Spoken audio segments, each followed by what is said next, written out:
Today, I just wanted to cover very briefly some of the planning process that I go through when I'm working on Night Window, because it is a little bit more of a puzzle-driven strategic horror game versus running around with weapons kind of attacking things game.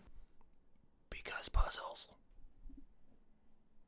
So I use a web service called LucidChart. You can use a scrap of paper and draw on it. You can use Photoshop, Illustrator, Paint, whatever you want. It doesn't really matter what the software is, as long as you think through a little bit of what you're going to be doing, because that's a good way to hone in and filter out some of the scope as you're working through something. Especially as an independent game developer, you might see another project or play another game and be inspired by that and go, I'm going to add some of that to my game, and then all of a sudden 2 years later you're not even halfway through with your game and you're burnt out. So let's make an effort to try to plan out some of the strategy of what you're doing and why you're doing it and how it really relates to the overall art direction of your game, your narrative of the game, the prototype you want to launch potentially of the game, things like that. So I just really put an overview of what the game is about. So each time you fail or die, you wake up at the beginning, but past you has left clues to not make the same mistakes again. So if you do something and you die, the game resets, but then it nudges you along and prompts you to provide hints so you don't make the mistake again, and you can keep going throughout the game. So each one of those moments is really a scene in the game. So what I did here is mapped out scene number 1. And then I just put some bullet points in here. The player is prompted to get some rest. You start out in the hotel room. So let me actually switch over to Unity. So when you start the game, you start out in your room. And you can see I've got this really simple trigger just for the sake of an example. In this trigger, once you walk through it, I have a scene manager to work with a flowchart that I just showed you that I'll go through a little bit more in a second here. But I can set up what scene the game trigger relates to. I can trigger dialogue on the screen. I can trigger other behavior in other scripts. Let's say the character goes to sleep at the end of, scene 1, and that triggers the progression to checking what's happened and then going into scene 2 potentially. So as an example, this character is staying in this room. They've locked their door. It could be they've closed the curtains. It could be they've locked their car doors. It could be that they saw this vehicle drive by. It could be any number of things, but it provides a recap. And I remember, I think it was Telltale Games like the Walking Dead series, and they did Batman and a bunch of other games too, where at the end of certain chapters, they provide this breakdown. And what was really interesting was it also compared your choices to the choices of other people too, which was really interesting. It didn't really sway what I did in the game, but it was like, hey, only 13% of other people did this one thing in this chapter.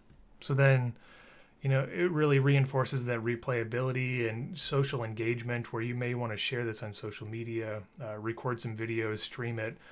I think there's a lot of opportunity in independent games where we're not looking at the industry right now where people want to stream games. So how can you better facilitate some of those things by, screens like this, where it's like you did this, but other people did that, or, different narrative experiences that other people may not have had because they didn't find this secret room, or they didn't talk to this one person or say this one thing. And those are the things that really, add so much to the experience of a game. But there are different examples of things that you can either interact with or you can see. They will change the course of the game from a narrative perspective. So it's an interactive puzzle that's not really guided, which is interesting. So it's not like scene number 1, go do this thing, and you have to go find a key to unlock this door, and then it progresses to scene 2. I don't do that because I love Doom and I love those games that do that, and those are a lot of fun, but I want to do something that's a little bit more, emergent, I guess, is the buzzword these days. So you are just literally walking around this motel trying to figure out what's going on, And all these little things that you do and don't do influence your experience overall. So my hope is that, one, it's fun to play and explore and figure out what's going on and what your options are, but then also, two, influence the replayability of the game. So maybe you're streaming the game and sharing it with other people, and then someone else is like, hey, when I did this, this other thing happened. And then they want to replay it to get that same experience, or watch others play to get that experience. So it's just kind of an experimental puzzle game wrapped in this horror atmospheric kind of experience. In this, 70s, late 70s, early 80s retro horror movie vibe, which is pretty cool. Speaking of 70s style horror films, The Shining, right? So I really just wanted to talk through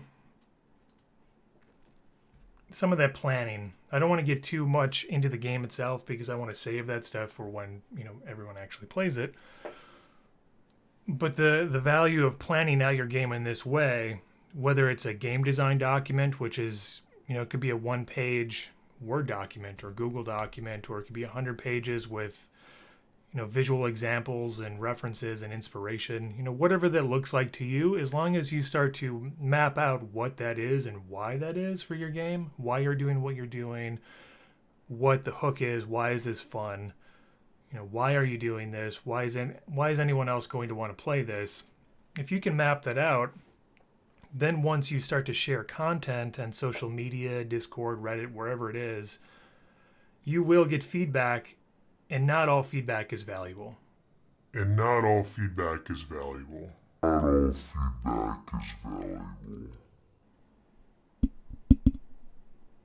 Still with me?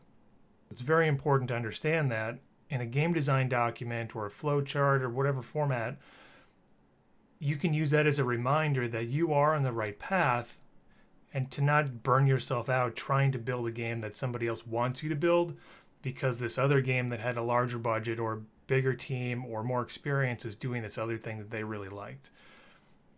For the most part, independent game developers are building games for themselves, things that they enjoy, things that they want to share with other people. So it's important to have these documents as a reference point for your overall vision, because a game isn't going to take 3 days to build unless it's a game jam. For the most part, it's going to take you months or sometimes even years. So the more you share, GIFs, prototypes, whatever those are, with people, or YouTube videos, more people will share their opinion on what they think it should be. Which is wonderful that people care enough to do that, but you have to remember they are only looking at the game in that snapshot of time. So if I release a demo of Night Window 3 months into development, they're only providing feedback of that 3-month-old project in comparison to games that they just played that took years. And it's very easy to get down on yourself because your game doesn't compare to those games, nor should it after the differing, development cycles and budgets and resources and things like that. So you have to have a clear vision of what you want the game to be. And the best way to do that is map out the strategy ahead of time. There's still room to deviate from that and improve upon it and implement valuable feedback. But don't go out of your way to implement all feedback, because that's how you create this kind of generic game that you try to appeal to everybody, but in the end, nobody will care because it's so generic that you've wasted your time. You've burnt yourself out. You've lost the passion for it because it's not the vision that you already had. So again, beating a dead horse with this, but you really need to create this game document to help qualify some of that feedback if it's valuable or not. Because if the feedback people provide aligns with this kind of document, that it might be a good thing to explore a little bit further.